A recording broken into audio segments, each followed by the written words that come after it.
Break के बाद आप सभी का स्वागत है मंडी.com में। और अब वक्त हो चला है एनसीडीएक्स पाठशाला का।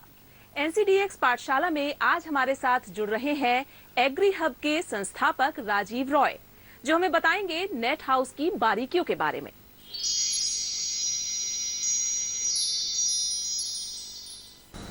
पाठशाला में आपका स्वागत है।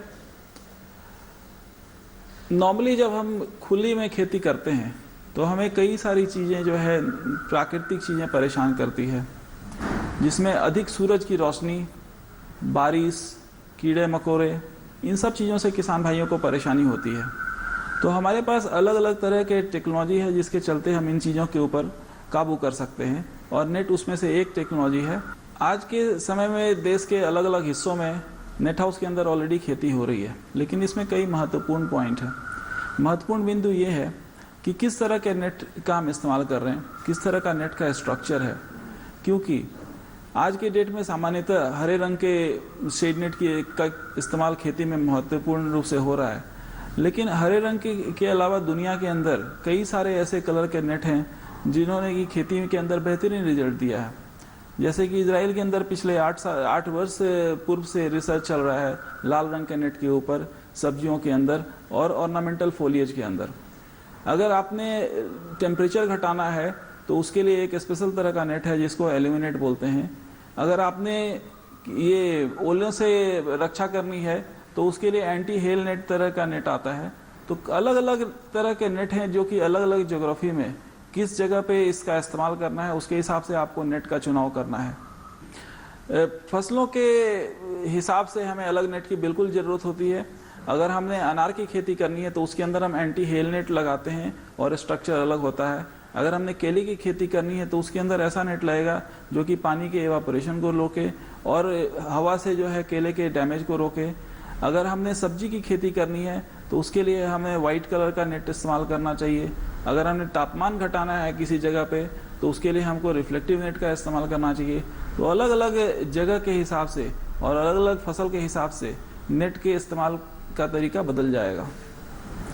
सामान्यतः हिंदुस्तान में नेट के अंदर मात्र सब्जियों की खेती होती है या नर्सरी की खेती होती है, लेकिन दुनिया के ट्रेंड के हिसाब से अभी कुछ नए आधुनिक टेक्नोलॉजी को यहाँ भारत में इंट्रोड्यूस किया गया है, जिसमें से कि केले की खेती जो है नेट हाउस में, ये बिल्कुल आधुनिकतम चीज़ है, जिसके चलते पानी की खपत कम से कम 30% कम हो जाती है और पत्तों का डैमेज रुक जाता है। इसके अलावा एक और नई टेक्नोलॉजी जो है कि अनार के अंदर जो है नेट हाउस के कल्टीवेशन से लोगों के ईल्ड पोटेंशियल पौधे का वो ज़्यादा हो गया है। पौधों में हेल के चलते डैमेज नहीं हुआ। अभी अहमदनगर में एक किसान ने एंटी हेल नेट लगा करके इसके अनार की खेती करी और उसने करीब 28 एकड़ के अंदर अनार की खेती है उनकी। जब भी ओला गिरा तो लगभग पूरा का पूरा 26 एकड़ उनका बर्बाद हो गया, और 2 एकड़ में जहां एंटी हेल नेट का स्ट्रक्चर था वहां पे उन्होंने करीब 16 से 18 लाख रुपए की कमाई की एक साल के अंदर। शेड नेट में रंग के बदलाव से पौधे के उपज में फर्क पड़ता है। शेड नेट के सिलेक्शन में 2 चीज़ महत्वपूर्ण है। एक तो शेड नेट का परसेंटेज कितना सही है, और दूसरा कि शेड नेट का कलर क्या है। अगर सफ़ेद रंग का नेट हम इस्तेमाल करते हैं तो ये ज़्यादा से ज़्यादा डिफ्यूज रोशनी को पौधे की तरफ पहुंचाता है, जिसके कारण जो है पौधे में फोटोसिंथेसिस ज़्यादा बढ़िया ढंग से होता है।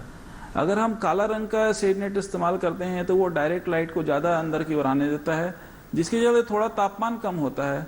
और अगर हमने रिफ्लेक्टिव नेट इस्तेमाल करना है एल्यूमिनियम नेट की तरह, तो वो तापमान को भी कम करता है और अंदर में डिफ्यूज रोशनी भी ज़्यादा करता है। तो इस तरह से हम देख सकते हैं कि जितने तरह के नेट हैं, जितने कलर्ड नेट हैं, उसका एडवांटेज अलग है। अगर किसी नर्सरी में हमने ऑर्नामेंटल फोलिएज करना है तो उसमें लाल रंग का नेट का फ़ायदा देखा गया है, और इसके ऊपर वैज्ञानिकों ने विश्व भर में काफ़ी रिसर्च किया है। अगर किसी क्रॉप में हमें ग्रोथ को कम करना है, ग्रोथ रिटार्ड करना है और इंटरनोडल स्पेस को कम करना है, तो उसके लिए ब्लू कलर के नेट का रिकमेंडेशन है, और इसके ऊपर भी रिसर्च किया गया है। बनाना टिश्यू कल्चर के अंदर रूटिंग, ये गार्लिक लहसुन की खेती में रेड नेट का काफ़ी अच्छा रिजल्ट आया है। तो ये सब नए टेक्नोलॉजी जो है, नए कलर के नेट से डिफरेंट क्रॉप्स के ऊपर जो है नए रिजल्ट्स आ रहे हैं।